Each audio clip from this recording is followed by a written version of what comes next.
j'ai remarqué que beaucoup de gens, quand ils apprennent la programmation orientée objet, ils évitent au maximum de se répéter. Ça, c'est bien. C'est même le principe même de la programmation orientée objet. Mais quand il s'agit de la partie vue, de la partie HTML, ben, ils s'en foutent un peu. Du coup, comme par exemple, moi, ici, la page d'accueil, j'utilise le même code que la partie blog.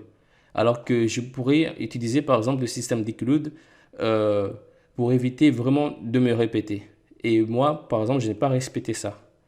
Et sans oublier que Laravel nous a vraiment facilité la vie en nous mettant en place, par exemple, des systèmes de composants, en utilisant le composant avec le blade, ou bien la partie include, qui utilise le require de PHP. Moi, ce que je te conseille, par exemple, ici, je vais dans le post index, et ici, j'ai ce div qui me permet d'afficher les articles. Là, je peux le couper, et je vais aller créer plutôt un fichier et de l'inclure dans ce fichier.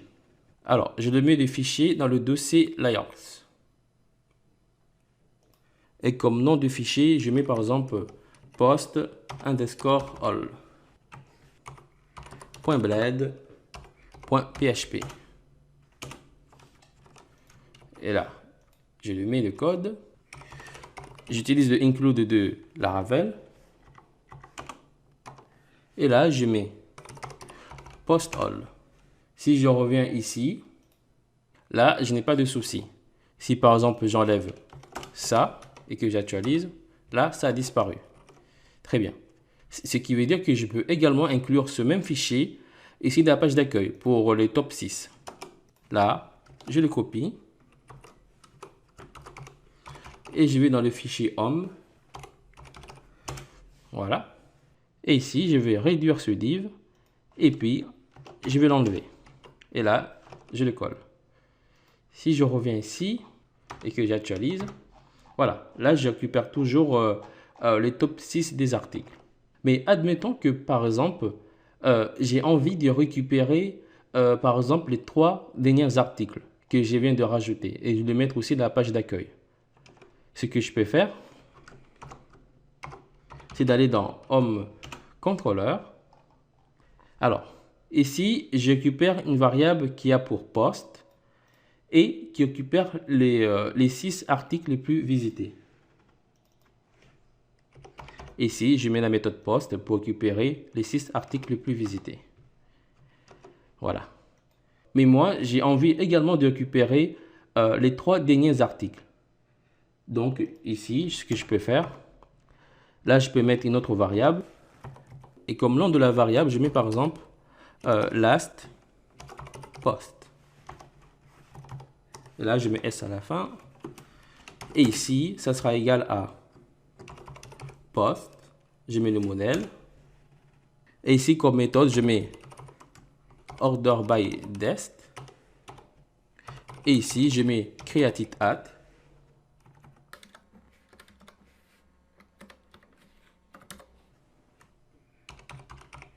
Je vais récupérer les 3 derniers articles. Et j'utilise la méthode get. Alors ici, last, je mets L en minuscule.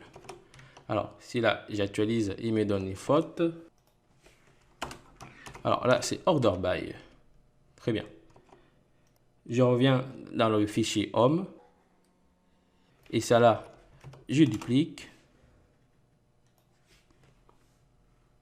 Là, par exemple, je mets un BR. Et ici, je mets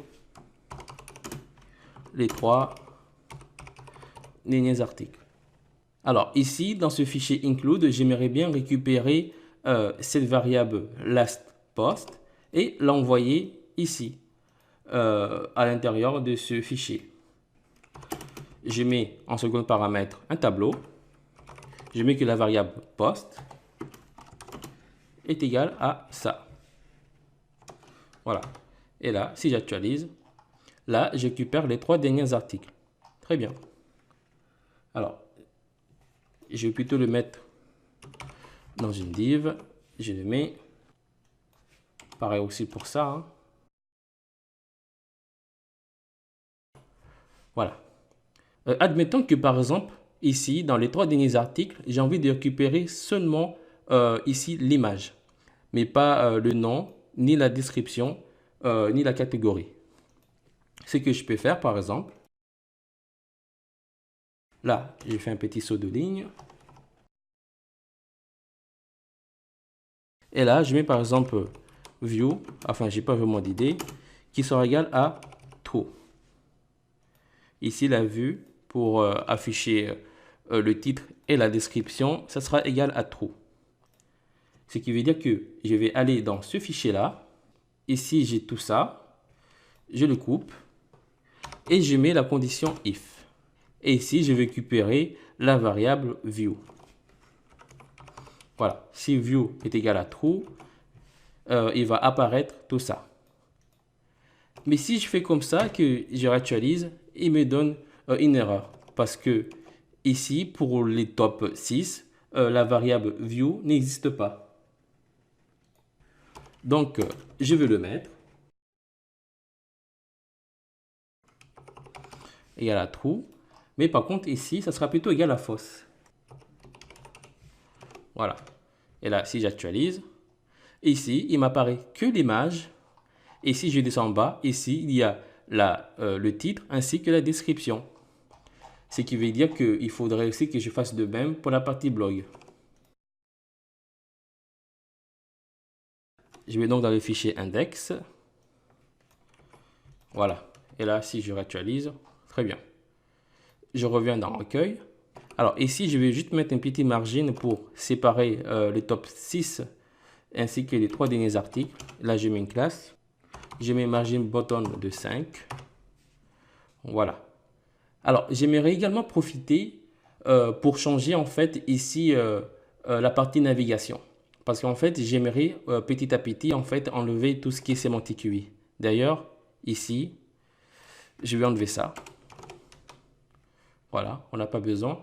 Et pour la partie menu, je vais plutôt prendre un exemple que j'ai fait sur mon blog perso. Ici, j'ai mis un tutoriel qui explique comment créer un menu très vite avec Tailwind CSS. Je vais descendre tout en bas. Et ici, si je monte, là, on a le résultat dans le format mobile.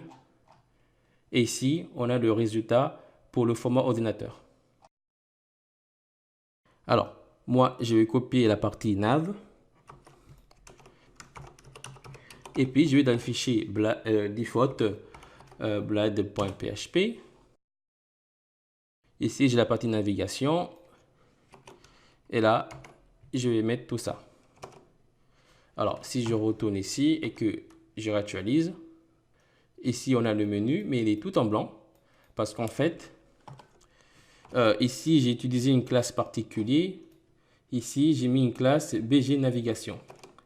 Alors, pour cela, ici, j'ai cette classe-là. Je le copie.